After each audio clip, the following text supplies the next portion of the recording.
Béni sois-tu, Seigneur, notre Père et notre Dieu. Nous te rendons grâce. Toi, le Seigneur d'Israël, toi, le lion de la tribu de Juda, toi qui demeures le Dieu tout-puissant, le Seigneur des armées. Que ton nom soit béni, que ton nom soit élevé.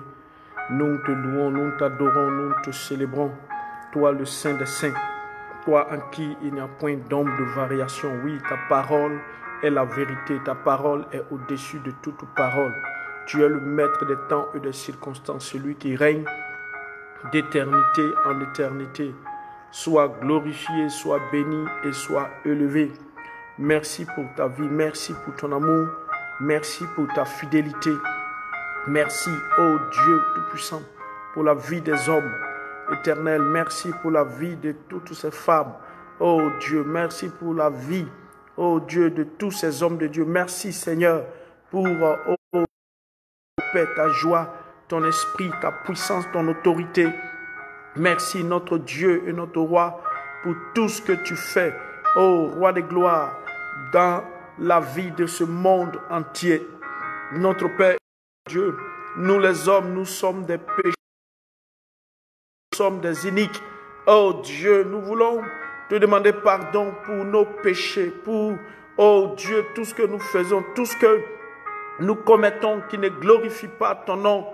Dans le nom de Jésus-Christ de Nazareth, nous élevons ton nom, nous proclamons ton nom, car nous savons que tu es le Dieu qui est au-dessus de toutes choses.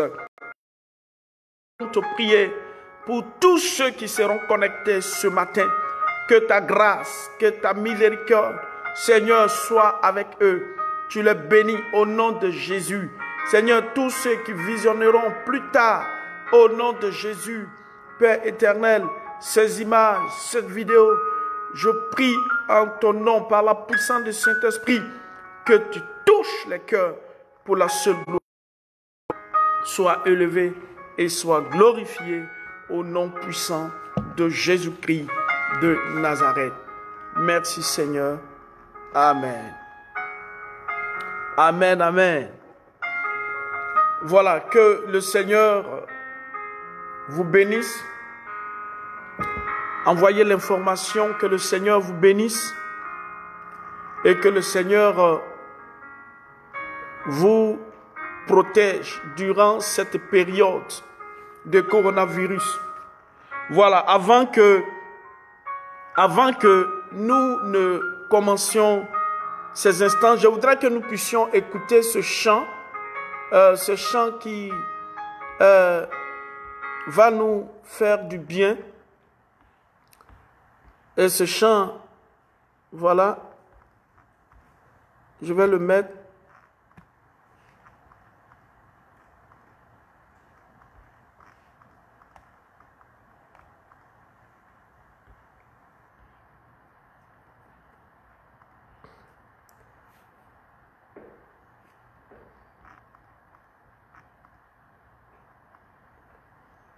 OK.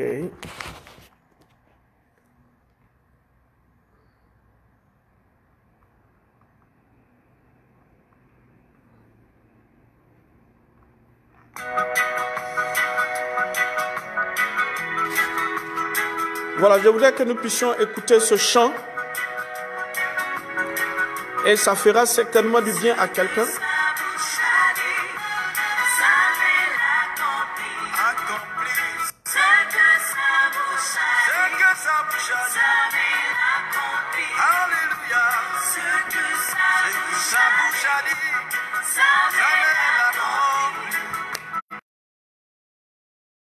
Envoyez l'information à tous ceux qui ne sont pas connectés.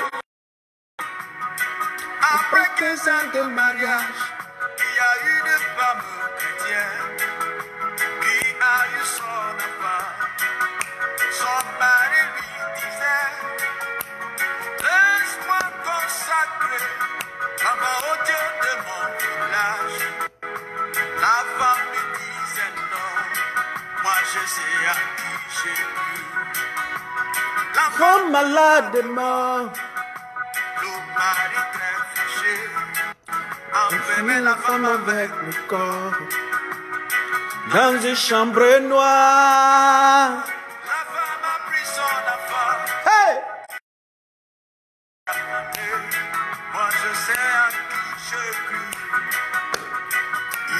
n'a jamais déçu. On l'appelle Elohim, Papa Elohim, l'étoile brillante du matin, le ressuscité. Il est le roi des rois, l'admirable conseiller, le père des orphelins, le mari des feux. Les incrédules se moquaient, d'autres se réjouissaient, sa famille lui demandait, où est ton Dieu? Les jours sont passés, et des vies pleurent, mais au quatrième jour, avant vu ressusciter, ce que sa bouche a dit.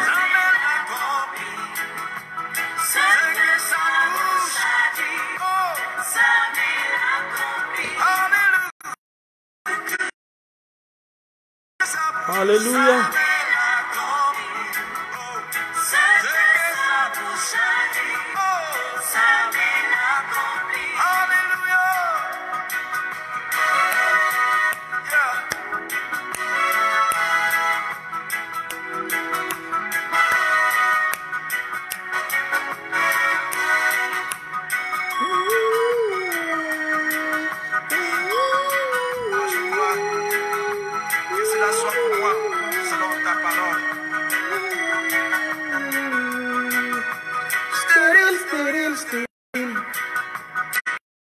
Maman, tu pleures.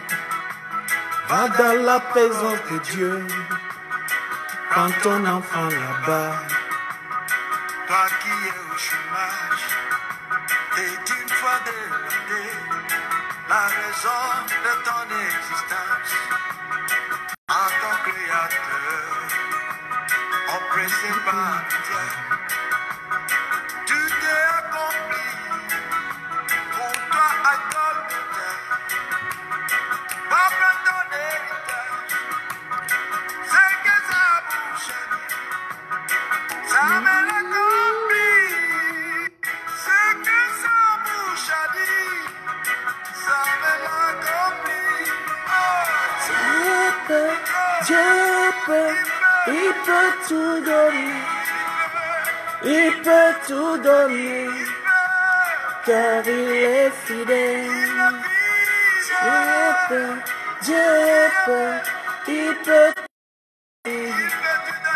Il peut tout donner, car il est fidèle.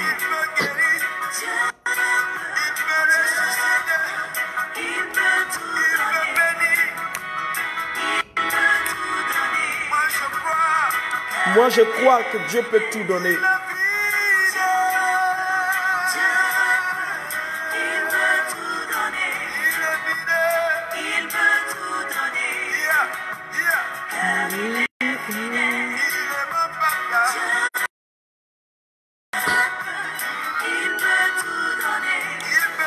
Alléluia, béni sois-tu, Seigneur. Au nom de Jésus. Dieu peut tout donner. Oui, il peut tout donner par son Fils Jésus-Christ. Le Seigneur. Alléluia. Est-ce que tu peux acclamer le Seigneur là où tu te trouves en ce moment? Car Dieu peut tout donner. Il peut tout donner car il est fidèle. Amen. Le Seigneur peut tout donner. Est-ce que tu crois cela? Il peut tout donner. La preuve en est qu'il a donné son Fils Jésus. Il a donné son Fils Jésus-Christ.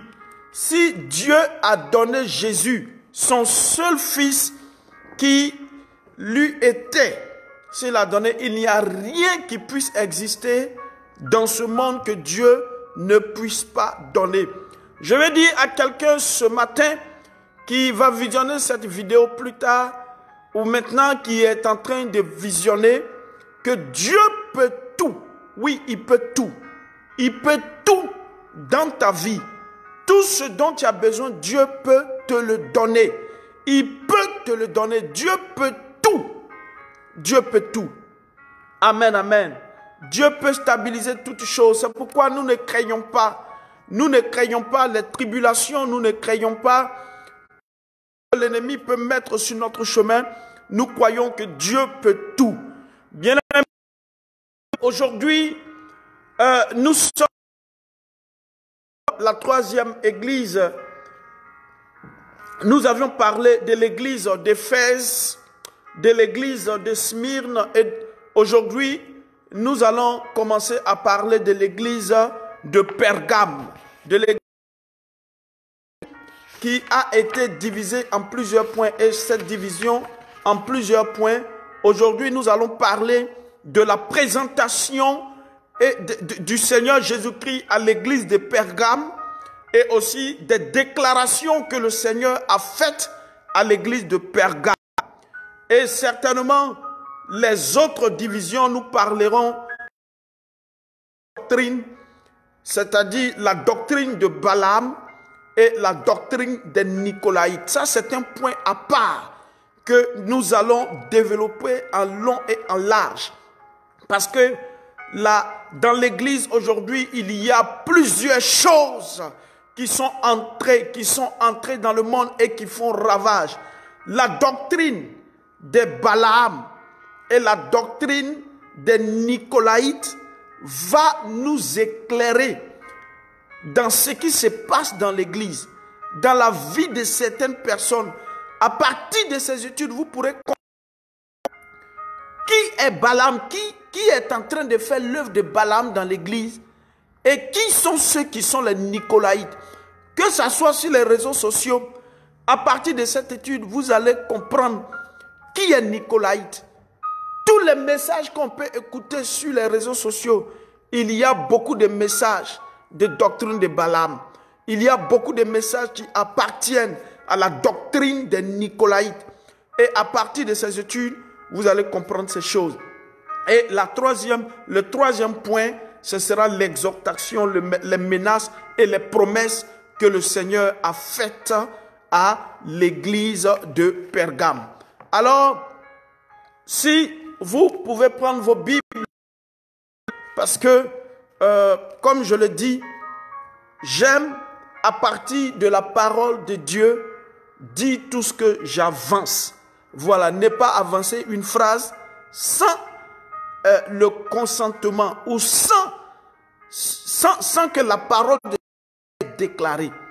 Amen, amen. Alors, avant de commencer, nous allons prendre le chapitre 2 à partir du verset 12 jusqu'au verset 17. Il est dit: écrit à l'ange de l'église de Pergame, voici ce que dit celui qui tient l'épée aiguë à deux tranchants. Je connais tes œuvres et l'endroit où tu es établi. Là se trouve le trône de Satan.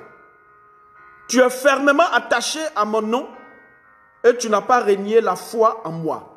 Alors ici, je vais prendre la version Louis II, parce que ici c'est une version que j'utilise. Mais la raison pour laquelle je vais utiliser la version Louis II ici, c'est pour nous permettre de pouvoir faire les mêmes lectures si vous êtes à la maison en train de suivre avec moi. Alors, Apocalypse chapitre 2, le verset 12 à 17, il est dit: écrit à l'ange de l'église de Pergame, voici ce que dit celui tranchant. Je sais où tu demeures et je sais que là est le trône de Satan. Tu retiens mon nom et tu n'as pas renié ma foi. Même au jour d'Antipas, mon témoin fidèle, qui a été mis à mort chez vous, là où Satan a sa demeure. Un lieu où il demeure, hein? Bon, on comprendra de quoi il s'agit ici. Amen. Amen, amen. Mais j'ai quelque chose contre toi. C'est que tu as là des gens attachés à la doctrine de Balaam,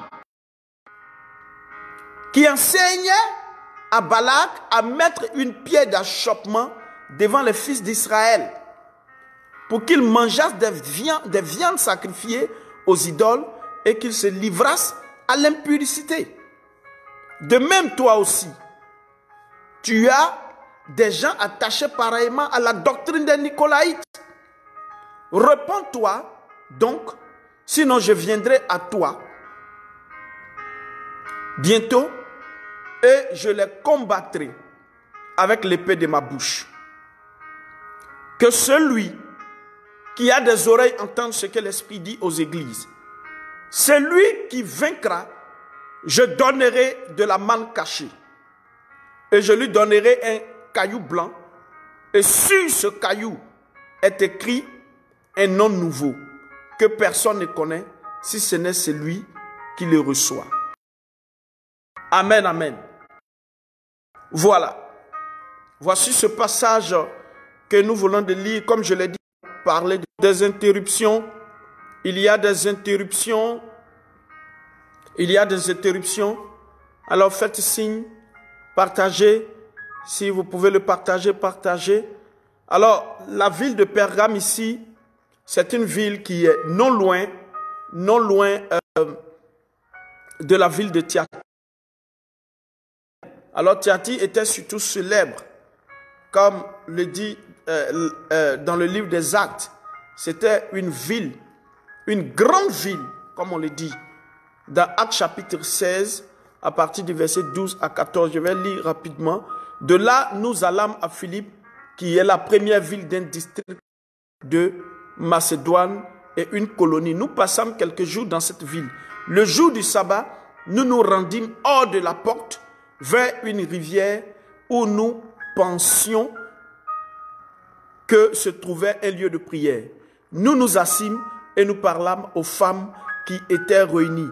L'une d'elles, comme Lydie, marchande de pourpre de la ville de Thyatire, était une femme craignant Dieu et elle écoutait.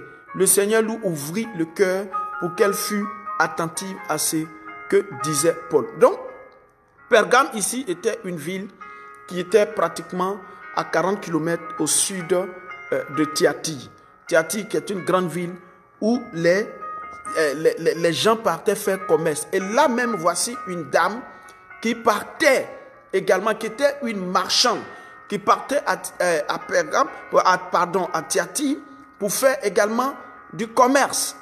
Amen, amen. Et dans son commerce, pendant qu'elle y allait, il se trouve que pendant que les serviteurs de Dieu étaient en train de prêcher la parole de Dieu, Dieu a ouvert le cœur de cette femme. Mais voyez bien, la Bible dit que c'était une femme qui craignait Dieu. Et elle écoutait. Elle craignait Dieu. Dans sa vie, elle craignait Dieu. Et puis, le Seigneur lui ouvrit le cœur. Il lui ouvrit le cœur et elle fut attentive à ce que Paul disait. Je prie ce matin que le Seigneur ouvre ton cœur pour que tu sois attentif à ce qui va venir, à ce qui sera enseigné ce matin. Amen, amen. Que le Seigneur ouvre ton cœur par la puissance du Saint-Esprit. Que le Seigneur ouvre ton cœur par la puissance du Saint-Esprit. Tous ceux qui ont le cœur fermé, que le Seigneur ouvre vos cœurs. Tous ceux qui vont visionner cette vidéo plus tard, que le Seigneur ouvre ton cœur et que tu aies de l'intelligence pour comprendre ce qui sera dit pendant ce temps, pendant ce moment. Amen. Ici, Pergame symbolise bien la période de l'histoire de l'Église, au cours de laquelle Satan s'est installé. Satan s'est installé dans l'Église et puis par la ruse, dans le temple de Dieu. C'est ce que Pergame symbolise. Vous comprenez? Et dans Pergame, là, je n'en parle pas parce que ça va créer des chocs et des chocs. Je préfère, pour l'instant, me taire, comme on le dit. Pour l'instant, je préfère me taire sur certaines choses et puis continuer de prier le Seigneur jusqu'à ce que ce soit le temps de dire ce qu'il y a à dire. Amen, amen. Gloire à Dieu. Ce passage révèle beaucoup de choses. Souvent quand on lit, Si on lit avec les yeux comme ça, avec les yeux physiques, on n'y prêtera pas attention. Mais quand on lit avec les yeux de l'esprit, à partir de la parole de Dieu, on va découvrir que dans l'église, il y a beaucoup de choses cachées. Amen, amen. Donc ici, comme je l'ai dit, Pergame symbolise bien la période de l'histoire de l'église, au cours de laquelle l'adversaire, qui est Satan, s'est installé par la ruse dans le temple de Dieu. Alors, comme l'avait prononcé l'apôtre Paul dans 2 Thessaloniciens 2, versets 3 à 12, que je vais lire ici, il dit que personne ne vous séduise d'aucune manière. Bien-aimés, que personne ne vous séduise d'aucune manière, car il faut que l'apostasie soit arrivée auparavant et qu'on ait vu paraître l'homme du péché, le fils de la perdition, l'adversaire qui s'élève au-dessus de tout ce qu'on appelle Dieu, au-dessus de tout ce qu'on appelle Dieu, ou de ce qu'on adore, jusqu'à s'asseoir dans le temple de Dieu, se proclamant lui-même Dieu. Se proclamant lui-même Dieu.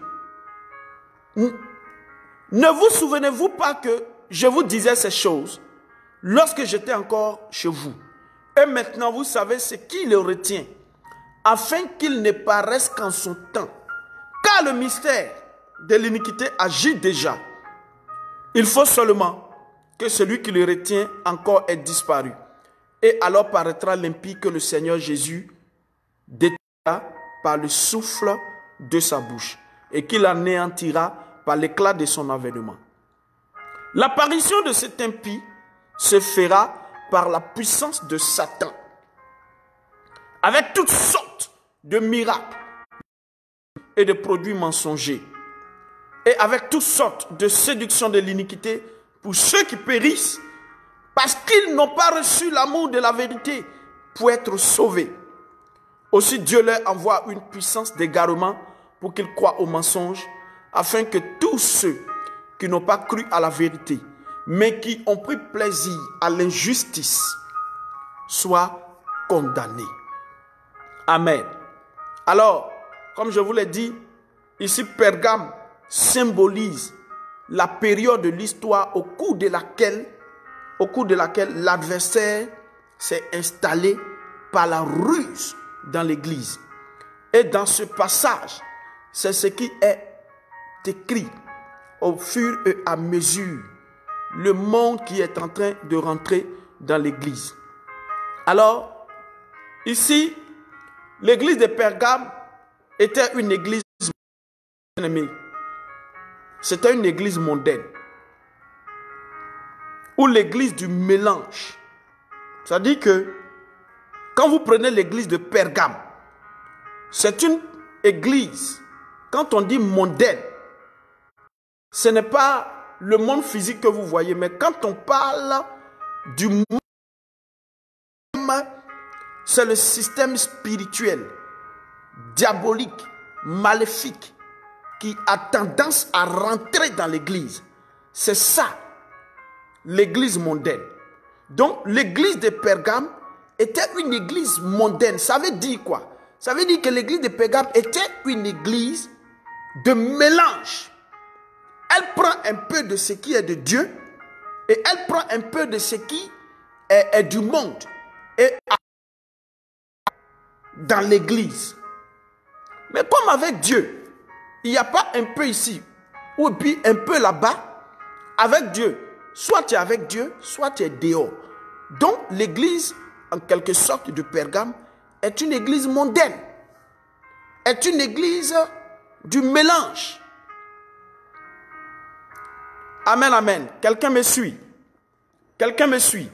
Alors, certains membres de l'église de Pergame étaient influencés par les enseignements de certains sectes que nous verrons plus bas et les jours qui vont venir par la secte des Nicolaïtes.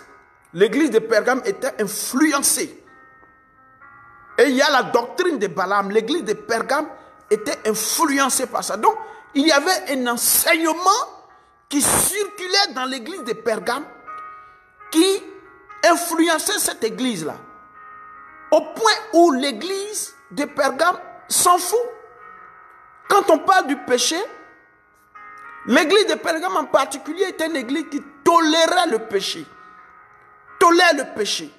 Elle trouve que on peut être avec Dieu et puis aller commettre telle chose. Et ces choses étaient inscrites au milieu de l'église de Pergame. Amen, amen. Et bien aimé, vous devez savoir que quand le Seigneur est en train de parler à l'église de Pergame, il est en train de parler à toi, il est en train de parler à moi. Il est en train de parler à moi. C'est nous qui sommes l'église. C'est nous l'église. L'église n'est pas un bâtiment. Dans cette période, dans ce parcours, l'église est un bâtiment. L'église, c'est bien toi. Donc l'ange qui envoie le message, il envoie à toi, il envoie à moi, que celui qui a des oreilles entende. Entende. Ceux qui veulent boucher les oreilles, ok. Continuez de les boucher. Voilà. Mais à ceux qui ont des oreilles pour écouter, écoute ce que l'Esprit dit aux églises.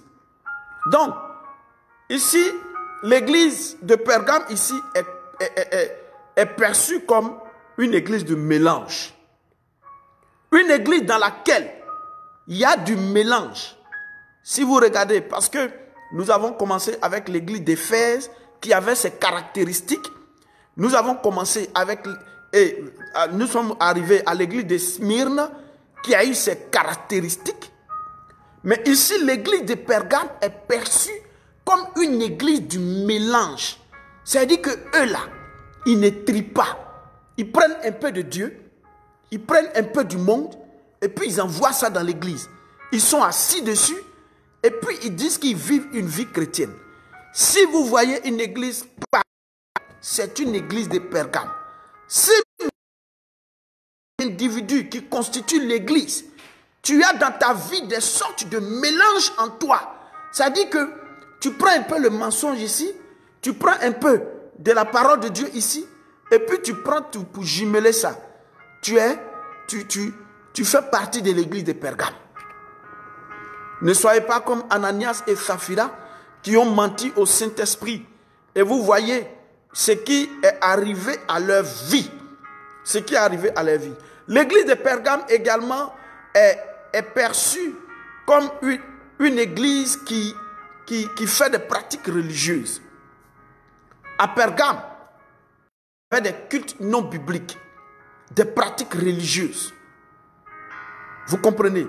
Des pratiques religieuses.